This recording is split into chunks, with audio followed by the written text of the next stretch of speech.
Yeah, welcome. I'm Adric. I'm one of the founders of QueLab and the current president of QueLab, and also the historian of QueLab and many other hats. But and QueLab started out when we all decided that we wanted a place to share our tools. And so all of us had spare tools in our garage and things like that we used occasionally. And we thought if we pool our tools together, we could have a much better garage to tinker in.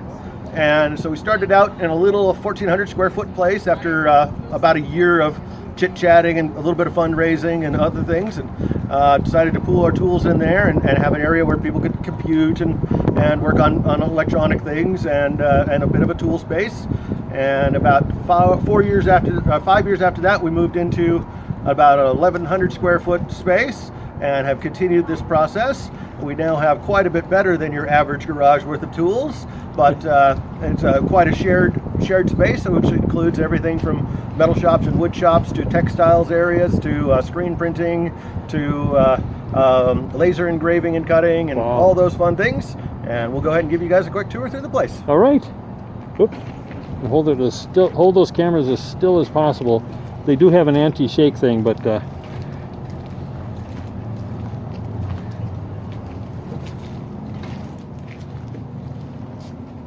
so the other big thing to note is QueLab is entirely volunteer operated and volunteer run. All of the monies that memberships and our recycling and donations and things like that go into funding the place and making it go. Everything you see in here is because some member took the time out of their life to make it happen and put it together and set it up. And so it's really very much a group of activity, and it's very much a symbol of how many people's passions about building and making and tinkering have helped to bring this all together. Right here, we're starting off here, coming into our welding area. And it's just a little space here we've got set up so that people can do some sheet metal fabrication, some welding. We're getting a little plasma table set up back here. So we'll have plasma cutting here coming up in about a month. Beyond that, we got some grinders and welders and the other things here, and got that all set up here. Okay. You can set that down too when you're standing. Do you have any vice grips? That's the one thing we had not found. We probably do somewhere, but they've gotten lost on a bench or under tools somewhere. Okay. We do probably have some other pliers we can get you. Once he stands in place, you can set it on one leg. It makes it easier to hold still.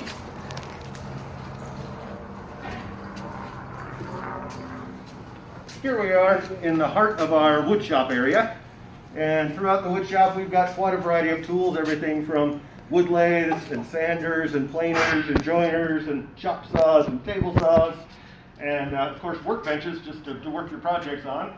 And then we got band saws and miter saws and all those things. And this area is probably one of the more heavily used spaces in the space and such, but it certainly we've got it all set up where people can access all these tools to get their woodworking projects done and teach each other and learn new things and everything else. Okay. There's some nice woods here, is it? Yeah, so these are probably somebody's project, and or possibly offcuts from somebody's project, which may involve becoming somebody else's project. Yes. You can see behind you there is actually a pile of available scrap lumber and things like that. We have multiple places that we try to stash things like that, all the way from the huge hewn beam at the top that could become somebody's great coffee table or other project, and many things like that. We love to recycle wherever and whenever we can, and this is a great example. We always tell people, if you just need a little bit of wood, have at it. If you're trying to build your whole chicken house or a new deck for your house or something, we probably don't have that available here. And if you got something really special you want, you've got specialty woods or you want to do, we recommend you bring them on in. But all that. All right.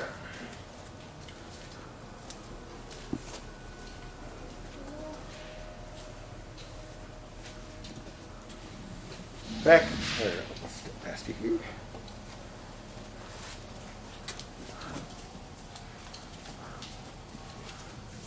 Right now we're awaiting a bit of a roof repair. Thankfully, the building owner is actually going to replace the entire roof in the place. So we do have a couple of our bigger machines actually covered over with tarps right now because we kept getting leaks on them. But we do have this is our metal shop area, and we've got a CNC mill, a large Bridgeport mill under the being it's going as a ghost for Halloween right now under the blue tarp. We've got our medium-sized mill over here, our South Bend lathe here, and then just another little jet lathe over there available. And this is one of the few spaces in QueLab we've got a major rule that you got to have another person with you when you're working in here. These machines are the ones that are big enough to hurt you, and they do require one-on-one training before we get anybody operational on them and such. But we've done quite a variety of interesting things to improve their safety beyond their World War II era controls and safeties that are on them. These things do allow for things like e-stop and speed control and e-braking and many other things. And both this and our big Bridgeport have been both modified that way, both because it was cheaper for us to run power and also because it really gave us this right here away from the machine where you could be in the danger zone controls for getting that access to those things. Sure. The neat thing about QueLab is, once again, the expertise that all the members together helped bring to the table. And so, unlike you or I, when we're figuring out something in our garage or something, a lot of times we do the best we know how to do. Around here, it's really neat because you can actually pull people who are really experts in the thing and can get you set onto the right road for it. We also have a vacuum forming machine here that is in the process of being reworked, but it's fun because you can actually make molds of things, and such, and especially people who do 3D printing and things like that. It's a lot of fun to take that and then make a mold, and then you can copy it quickly and things like that.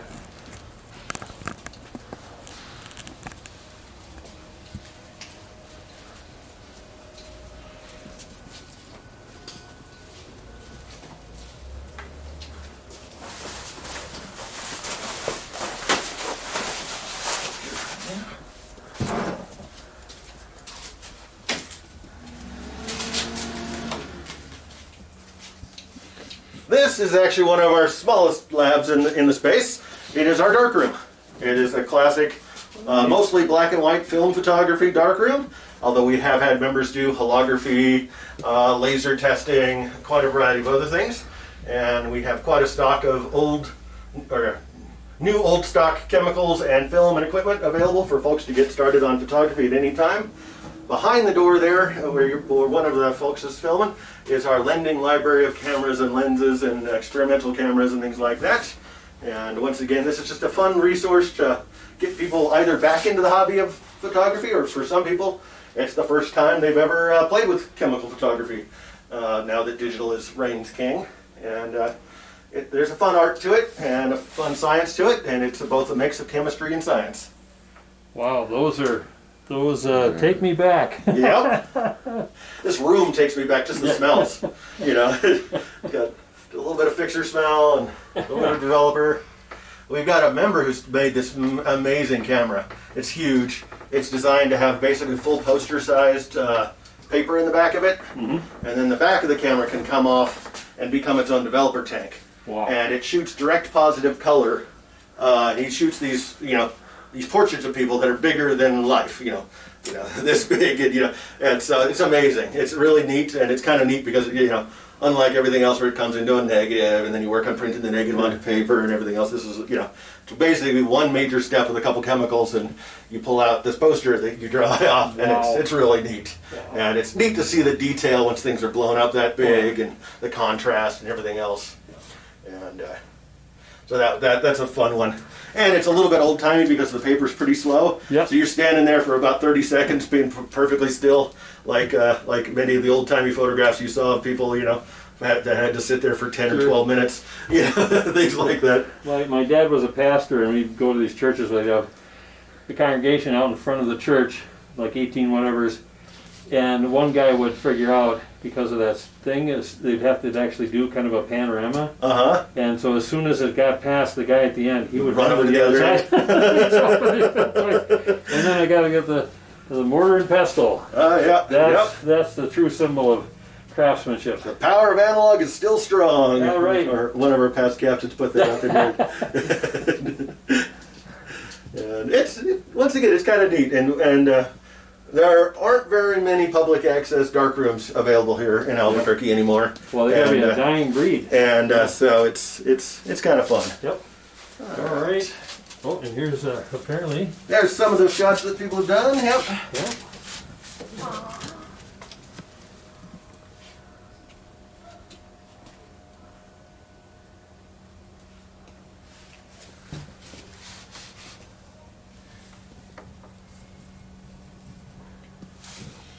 All right.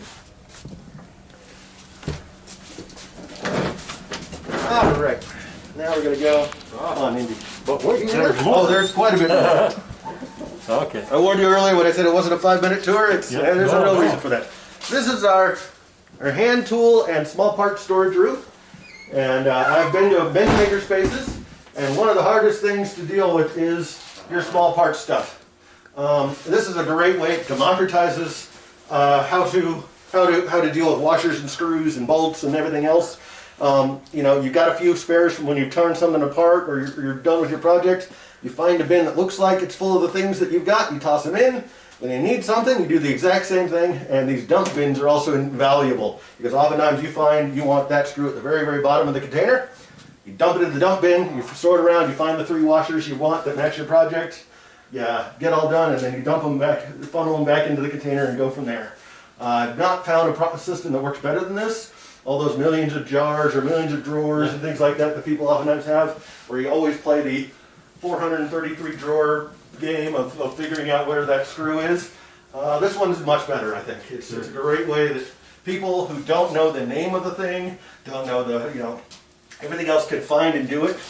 And so it also saves some of the embarrassment that sometimes people have, like, I need a fastener thingy, but it looks like this, but I don't know what it's called. You can't even Google for it, if you don't know what it's called. So this way you can at least find them. Sure. And then a lot of our hand tools and other things, and they do get a good beating, and we do tell people that if they've got a major project, they really need sharp blades, things like that, bring them with them. The community ones do get worn, they get used, but we do try to keep them maintained and updated. And even over here it becomes a lot more random parts and bits and electronics and pulleys and things like that. But once again, when you're trying to fix something or put something together or whatnot, sometimes I just stare at this wall and just kind of unfocus my eyes a little bit and kind of look at the containers and go, there's the thingy, bing! And so.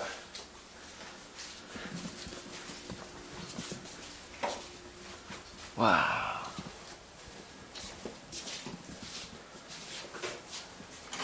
This is our 3D printing lab, and we take filament like is up on the shelf there and extrude it with these robots basically into a pattern based on a file you upload to it, and it forms your thing. And I will say 3D printing is an art more than it is a science in a lot of ways, because there's a lot of tweaking and adjusting and configuring and things like that goes on, but the end result is quite neat. It's great if you want one thing or you want to try to prototype something, you want to just make a fitting for something. It's really horrible if you want to make major manufacturing. It's slow, everything else. These are much better for making prototypes than they are for making major production runs. But if you just need a couple, you need a few things, you want a part, we've got people that have made like battle lightsabers and things like that, and they 3D print the battery holder that goes inside that is just, too fiddly to get injection molded somewhere and would be really costly and everything else. So we try to always have at least 2 or 3 of these 3D printers up and running. I will say 3D printers are kind of like Model T cars. You do spend a lot of your time fixing and repairing and upgrading, but it's a lot of fun. And then, as I say, like even this bin that I pulled this out of, these are oftentimes the cast-offs or one-offs, or they didn't quite work out, or test ones, or things like that. And it's a lot of fun. It's very interesting to see what people have done with them and figured out how to do, and very gossamer structures, or big old Lucky Cats, or all sorts of fun things. And early on in the pandemic, one of our members was actually doing quite extensive respirator filter masks and such, and even taking the 3M transparency sheets, and then this became face shields for folks and such. So it was kind of neat. People had a way to feel like they had a way to help out, especially the first responders and the medical people and everyone else that was getting thrust into this this new world of COVID and such. Two things. Well, of course, one, Sharon Clausen is a solar cooker maker in San Diego, and when COVID hit, she saw the thing about the shields that nurses and doctors would wear. Well, and she knew another guy who made solar cookers. We had a polycarbonate heat trap and heat, it's a circle on it. And so we just called him up and said, "What do you think?" And she's got a 3D printer. He's got rolls and rolls of this polycarbonate. Nice. And so they partnered and they made like thousands of them. Yeah. And locally we had some folks doing quite a bit of sewing masks and distributing them, especially to our fire department and first responders, where they're camped out in firehouses all day long and things like that. They have good PPE for when they're out, on the field and things like that. But when you're at home or at home at night and things like that, it's nice to have at least a comfortable cloth mask to help protect each other and be more comfortable and things like that. So that felt really good to have available. I gotta ask, if I may, you don't have to answer it, the shoes. They're called Z-Coil. They're actually an Albuquerque-based company, originally invented them. And the guy was actually a marathon runner for most of his life and became a shoe salesman also. And he thought, there got to be there should be a shoe that keeps all the joint impact down. So he tried marketing them as running shoes. And running shoe market is a really hard market to break into. So they didn't really make it there.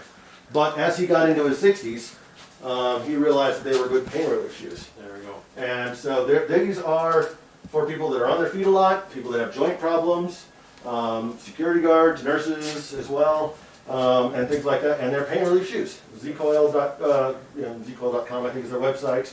They're really neat for it, and they wear well, they do well.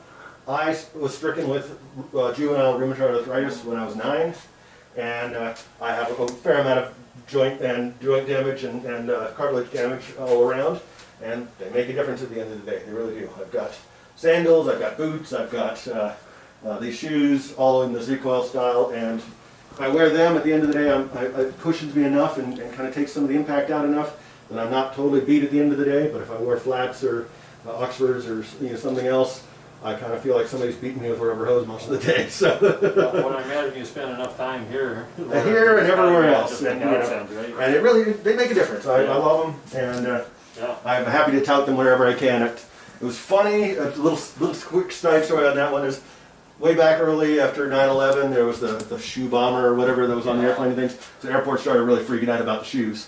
Z-Coil sent a bunch of brochures and information about their products to all of the regional TSAs, because it wasn't one big organization yet at that point. And that was a really great sales move on their behalf. It wasn't intentional, actually. They just wanted to educate them. But all of a sudden, all the people that stand around all day long as security guards and screeners and things like that got these information. And it was funny because I was flying a lot at the time. And it was originally, what the heck are those shoes, was the question I got whenever I flew anywhere. Sure. It changed to, how much do you like them? Yeah. How much do they help? How good are they? Should I buy some? Those guys are standing on their feet. Exactly. Man, yeah. And it was even funny, even to the point where they forgot to even finish the pat down and things like that, because they were just so excited about the shoes. So, it's an interesting serendipity, and it's really kind of a neat story for Albuquerque. They're sold nationwide and things like that, and they're a good, fun product.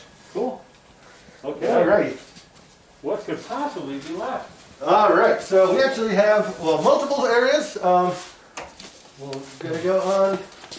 So through here is actually where we get all of our. We get a fair amount of donations of electronics and equipment and everything else. So a good portion of this room over here is dedicated to literally tearing that down and recycling it, and or repurposing it, or reselling it, or reusing it here. We also have some rentable desks back there as well. But it's a bit of a chaos area, so I'll save it for the tour on this one, but just want to let you know that it is there. And it is a portion of our financing and budget comes from the responsible recycling and reuse of those types of things. And all that. This is just a little galley area kitchen where people can make their snacks and ramen and such. I'm going to go ahead and run on through this room once you guys come on in and go hit the light switches on the other end of the room. And this is all split it in. And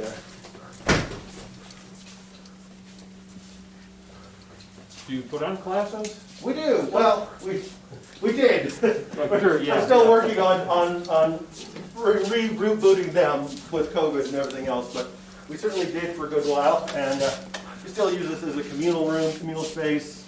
We call this our core or our classroom. And so we try to keep, this room is probably the one room we try to keep as flexible as possible. That way, I mean, we've had everything from yoga nights to movie nights to Arduino workshop classes to learning how to do 3D design in Blender and things like that. Yep. And all of the above. Pretty much every week we have an open house night on Wednesday nights. And that's just so that the community can come and check us out and get tours and try it out, and to kind of get our members kind of collected together a little bit. Because we're a 24/7 space, a lot of times people kind of pass like ships in the night, and you don't really see each other very often here. And so our Wednesday nights are a great night for us to catch up with each other, trade parts, trade ideas, help each other out, help each other's projects along, give advice, get advice, all of the above. And so those we've rebooted since early summer, basically. We had put them off for about a year with COVID and such. And so now masked and somewhat distributed and with some extra airflow and things like that going on here, we've been meeting back up, especially on Wednesday nights. And this is kind of where the people generally kind of congregate in. And sometimes they're just working on their laptop, and sometimes they're working on everything from lamp work glass to large photography to other projects. And we're even working on getting together a big float for a parade here next month and things like that. So it's a twinkle light parade. Well, that'll take 6 or 7 of your major skill sets. Exactly. So that'll be fun. And once again, like a lot of places, we've got a variety of resources here. We've got projector, and we've got a sound system. We've got speakers and such. Over here, there is a open source ventilator that was designed and built in by about 3 countries.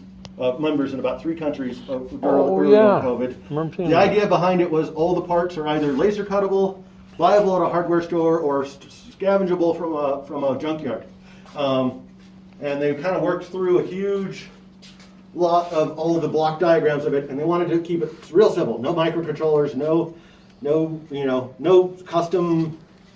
There are some custom 3D printed parts and things like that in there, but nothing that can't be sourced or made some way easily. And thankfully, nobody was ever put onto the ventilator. As a matter of fact, I believe only a glove was ever inflated on it and tested and such. But it got basically to the point that we probably could have worked on getting it emergency certified, especially for third world countries or places like that where we knew this was going to hit. And if the trends continued where hospitals were running out, places were running out, this may very well become, something that is a lifesaver. And even with it never being ever directly used, it puts it in the public domain. Yep. How all this is put together, how all this is made, how all this works. It's not just some big corporate, patented device. And so now, should another pandemic come along or something else come along like this research is already there. The ideas of how to put it together are already there. The story of how the collaborations work to put it together are already there, and it really kind of bootstraps that for a lot of things. Cool. And open source, that's exactly. my motto. Yeah, he's got a little bit of information up on the panel here about basically $200 worth of material went into making it. Admittedly, there were lots of bits and pieces in the prototype that are probably not calculated in that price, but Sure. Really, basically, if you wanted to, each group in the group made one and tested them out and things like that. So, multiple countries all built one off of this model basically, and each one has one of them was all woodworking instead of plastic. Oh, one sure. of them was, things like that. It's because the idea was use what you got. Yep. This is our 2D design lab, and basically focuses around the large format printer here and the vinyl cutter over here. And the whole idea is, once again, doing posters, vinyl stickers, canvas prints, photo-based prints and things like that. And it's just a great resource for, once again, you need to make a banner, you need to make a poster, you need to make a sticker, any of the above, we got it all here.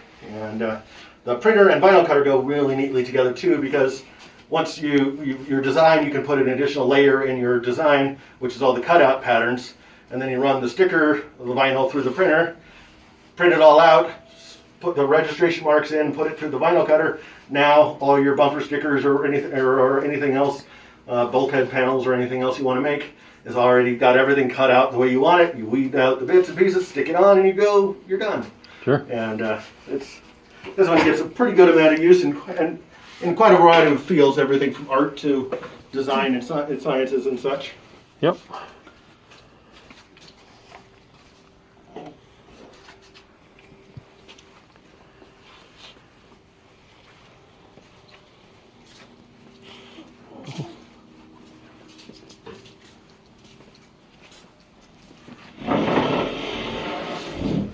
Wow. This is just a little electronics lab, and basic tools for soldering, desoldering, and working on things. And there's a mini maker fair that had ran here many years until COVID hit, and so we always did the Learn to Solder booth there. And so I believe over the years we taught about 500 people how to solder and things like that, and people all the way from about 7 or so up to about 102. Okay. And one of them was blind. Oh, And sure. such. So it's a lot of fun. It's nice to be able to teach people these little skills and such. And Yeah. Question about welding. This is the soldering. It's a different thing, but I want to. I live in the city of Minneapolis, and our alley sees almost daily dumps of little things, big things, rusted out bikes and all that. And I'm thinking, if I had a welder and I knew how to weld, I could make sculptures, because I did theater design and visual arts. And can you get a welder that just plugs into a 110 outlet? You can. Okay. Really, I mean, welders come in a bunch of sizes, but I will say there's been a neat little recent trend in what they call inverter welders. And they can actually be ridiculously tiny. I mean, look almost comically tiny, smaller than a toaster. And they oftentimes will run off of 110, or at most, some of them do run off 220, like a stove connection or a dryer connection or things like that. But there are certainly ones that do run off 110.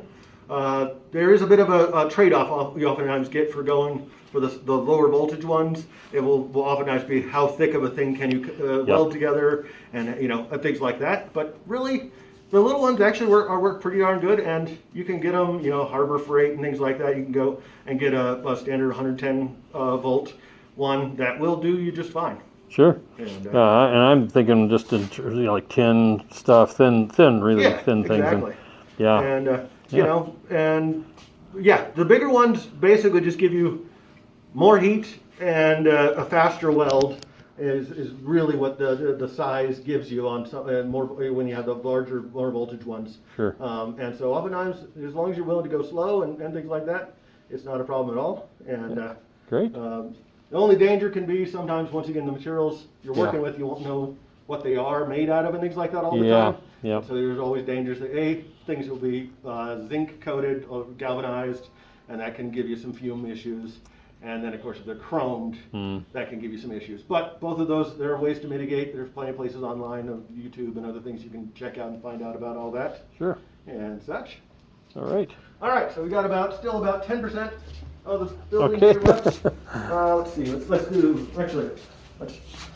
entryway here first. Okay.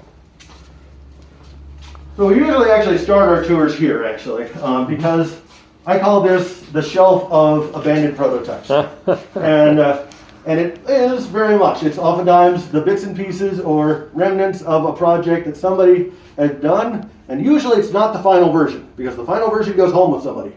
But the prototype one stays here. And so some of these are broken, some of these are going to become broken. That's okay. It's hands-on, it's there, it's available. And the whole idea is to give people information about what can be done here, and kind of stimulate the creative juices about what they might want to do here. Really frequently, it's a place I run to when somebody says, "Oh, can you engrave on slate or something with a laser cutter?" Actually, we skipped the laser cutter. Oops.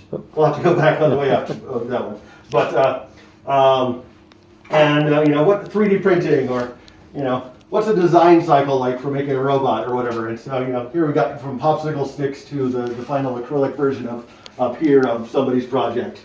And so it's just once again a great way to give people an idea of what can be done and all that.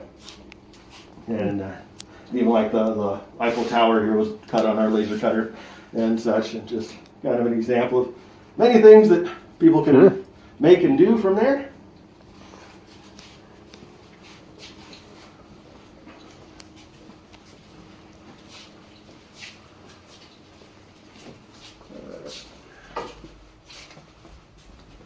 So this has become a bit of a dumping ground, just briefly, when we got a huge donation in.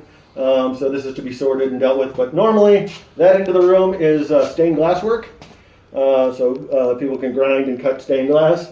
And then we have some other tools here for people that do glass fusing and things like that, melting in our kiln and such. So that's what this room is for. And then it also works as a meeting space when it's not full of a bunch of electronic surplus. Sure.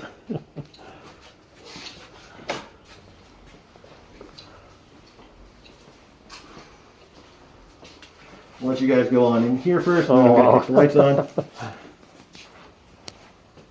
This is our game room, or our arcade. And so you got the blinking wall there. And then the rest of the room does have subdued lighting with sound bounce paneling on it, just basically to help keep it from being too noisy and thuddy. And then we have surround sound, we've got an Xbox, we've got a PlayStation, we've got a Windows PC for gaming. We've got classic Asteroids game. Oh, Asteroids, I tell you, watch, I'm going to send a second story man here to pick that up for my garage. And it's been great. We've repaired it about 5 times. It's still got the standard vector display system that Asteroids and a few other Tempest and a few other games used at that point in time. And it was actually one of our first donations when we first opened up. Wow. And we've kept it around, and we've dragged it to conventions, and we've played it many times and restored it. The only thing not stock about it is the fact that we added an upgrade kit to allow us to save our high scores when it's been unplugged. And there was an aftermarket upgrade that some folks came up with on that one to give it a battery backup. Sure. And such. And Okay. this room has a fun story just on it too. One of our when we moved in, had the 70s era wood paneling and some other issues, and a drooping ceiling and some other problems. And he was going to upgrade his home, or do some remodeling in his home, and he asked us, "Can I do this room as a tester?" And we said, "Absolutely." And he decided to do this interactive wall, decided to do the interactive lighting, and do some of the other features in here to the sound bounces and other things. I think it came out really well, and he did the rewalling and fixing the sheetrock roof and other things. And by the time he was done with this, he was all ready for his home project. All right. When we first opened, we just had a little lockbox with a combination lock on it that you could get a key out of. And then as people became longtime members, they could actually cut their own key for the space, which was all right until we had a break-in. Yeah. And we had to then get 50 people keys, Yeah. and things like that. So, all right, so we're gonna go ahead. Last place is gonna be down here, and we're gonna feed them here, and then we're gonna cut back over to the laser cutter room just so you guys can see that too. Like that. Wow. So this one is our fiber arts room, and I'm not sure you're already recording set. Yep. Okay. Yeah, so this is our fiber arts room, and once again, it's kind of the idea of the place is we've got a lot of scraps and yarns and supplies and sewing machines and things like that, and sometimes people are just here to, I need to make a little seat for the stool I just woodworked or things like that, and then sometimes it's a major project. We had a member actually make a 14 foot on a side solar pyramidal tetroon, a solar balloon, and launched it from here. Wow. And Not with a kid in it. No. Like that guy in Colorado. It only had about 5 pounds of lifting power. Oh, okay. And we'd actually had intended to keep it tethered, but the designer got overly excited and decided he wanted to see it fly in the wind, and unfortunately he had not gotten prior authorization. So we did get some interesting news reports and a bit of a stern talking to from the FAA. And you all took a 2-week vacation and you weren't successful. We set a new rule that if you do something like that, you've got to get all your pre-authorizations and things like that. Sure. One thing QueLab doesn't like to do is make new rules, but every once in a while we have to make a new rule. And I'm going to actually show you guys some pictures of the balloon on our way back out of here. Sure.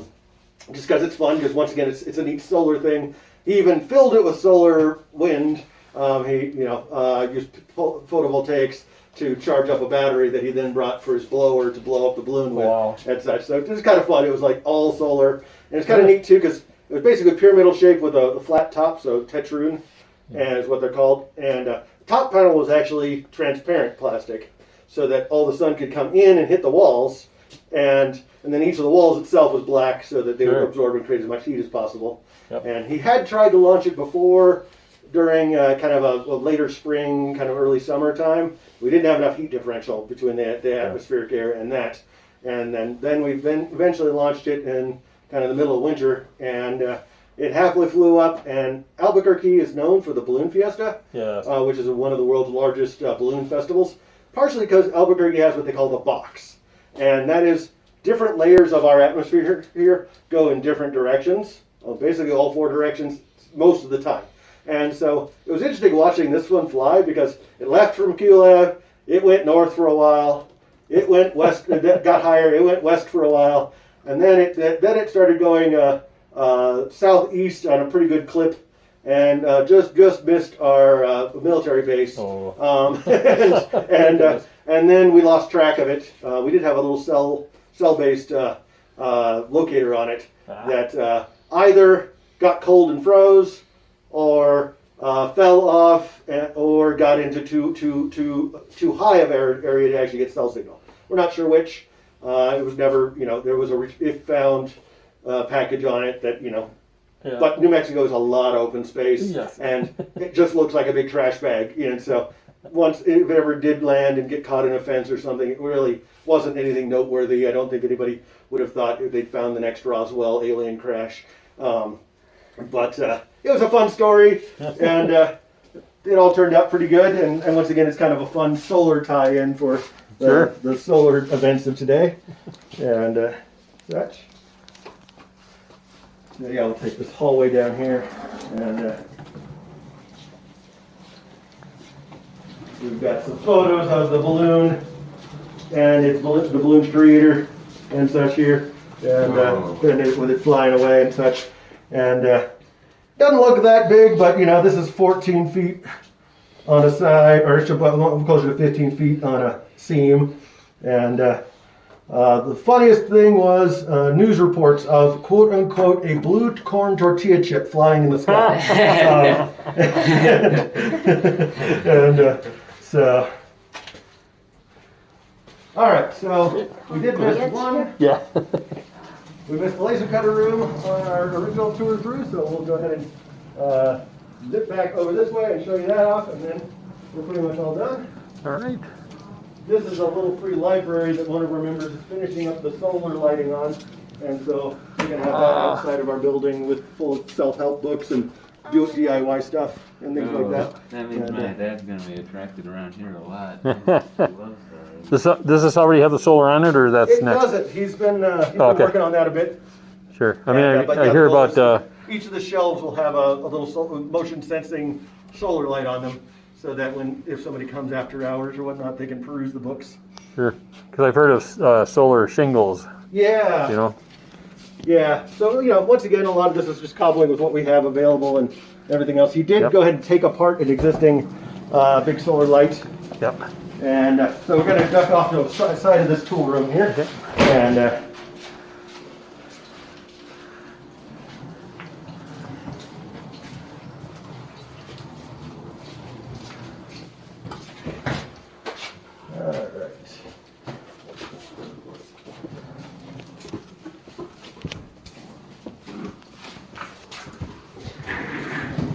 so yeah, last but not least is our This is our workhorse laser cutter we've had for now coming up on 7 years, and it was already almost a 10-year-old machine when we got it. But it's pretty capable. You can do up to about 1/4 inch thick wood with it, acrylic. It's great because it actually polishes as it cuts too. So you can get quite a pretty edge on it, whereas if you use a saw or anything else, you don't. And kind of fun one about this block is you can kind of see through the edges how far the laser went through at various speeds and settings. And we use that as a test block. We do these a lot on various materials just so that we got a good idea of what settings to use.